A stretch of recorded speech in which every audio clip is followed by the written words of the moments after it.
Choco Mucho, naglalayong makapasok sa semis laban sa strong group habang ang Creamline ay nagnanais palakasin ang kanilang laban kontra sa next led Chameleon sa Premier Volleyball League All-Filipino Conference na gaganapin sa Field Sports Arena ngayong Sabado.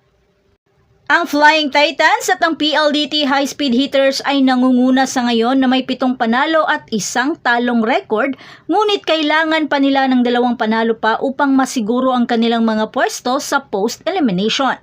Iwasan ang potensyal na komplikasyon tulad ng point breaker kasama ang 4 pang ibang kupunan na masigasig rin sa paghahabol sa mga pinag-aagawang pwesto.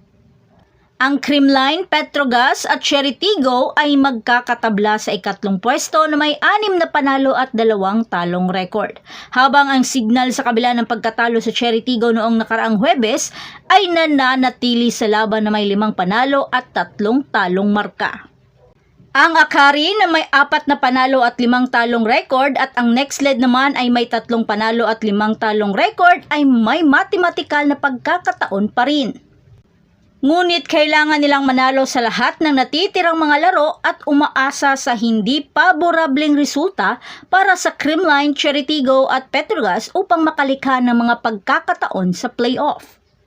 Ang sistema ng puntos ng PVL ay gagamitin upang masira ang mga tie at matukoy ang pag-usad.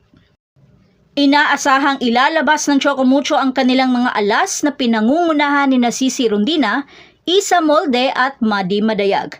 Ang kanilang buong potensyal laban sa strong group na may kasamang sina Dolly Versosa, Shika Espinosa at Mary Joy Onofre sa kanilang laban sa alas 4 na yan ng hapon.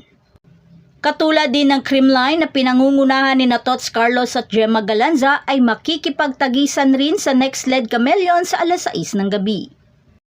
Sa kabila ng pagharap ng mga defending champion, optimistiko si Coach Taka Minowa ng next led Chameleon sa tsansa ng kanyang kupunan. Umaasa sa mga manlalaro tulad ni Ivy Lacsina, Laika Ebon, Kiara Permintilla, Camille Victoria at Krish Makaslang. Samantala, magtatagpo ang Farm Fresh at Galleries Tower na parehong wala na sa laban na may magkatulad na talaan na may 2 panalo at 6 na talong record at yan naman ay sa alas 2 ng hapon. Ang laban ng Choco Mucho at Creamline ay nagsisilbi rin bilang mahalagang paghahanda para sa kanilang inaabangang harapan sa April 18 na gaganapin sa Smart Araneta Coliseum. Matapos ang pagkatalo sa 5 set sa PLDT noong March 19, nakabawi ang Choco Mucho sa kanilang forma at nagtala ng kumbinsidong mga panalo laban sa Akari, Galleries Tower at Capital One at ngayon makakaharap nila ang Strong Group Athletic. At ang mahigpit na lamang ngayon nilang kalaban ay ang Creamline. Sino kaya sa 2 magkapatid na kupunan na ito ang makakakuha ng panalo? At marami ang nagsasabi na pwedeng papanalunin ng Titans ang Creamline upang manatili pa rin ito sa karera dahil sa bagay ay magkapatid naman ang kumpanya nila. Well, for me, sobrang unfair ito sa mga Titans. Marami na rin ang pinagdaanan ang Flying Titans bago nila nakuha ang ganitong estado. E di sana noon ganun din ang ginawa ng Creamline nang pilit silang kumakapit para makapasok din sa semis, di ba? Kaya let's enjoy the game na lang and pray na injury-free ang lahat ng mga players. So that's it. Thanks for supporting this channel and please don't forget to like and subscribe and spike the notification bell para lagi kang updated sa mga volleyball ganap. And thanks for watching. やっぱり君のこと好きだ。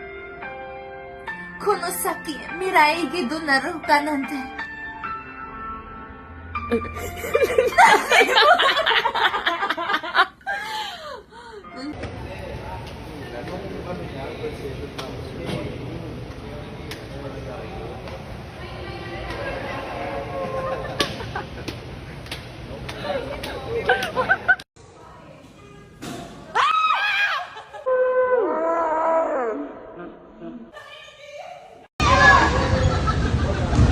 May labada.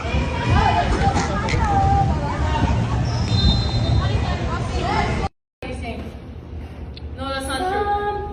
Oh, Yan. I go for cracking my gut. Some people. Uy! Tama. Yeah.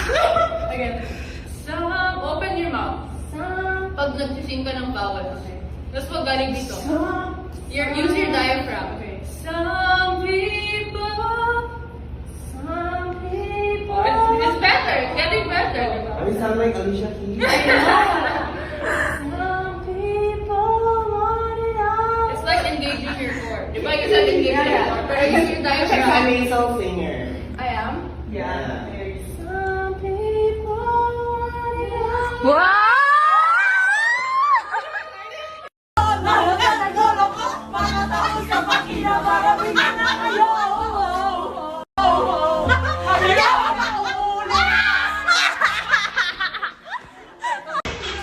Thank you. Thank you po. Thank you. Mag-hike na. Hello po.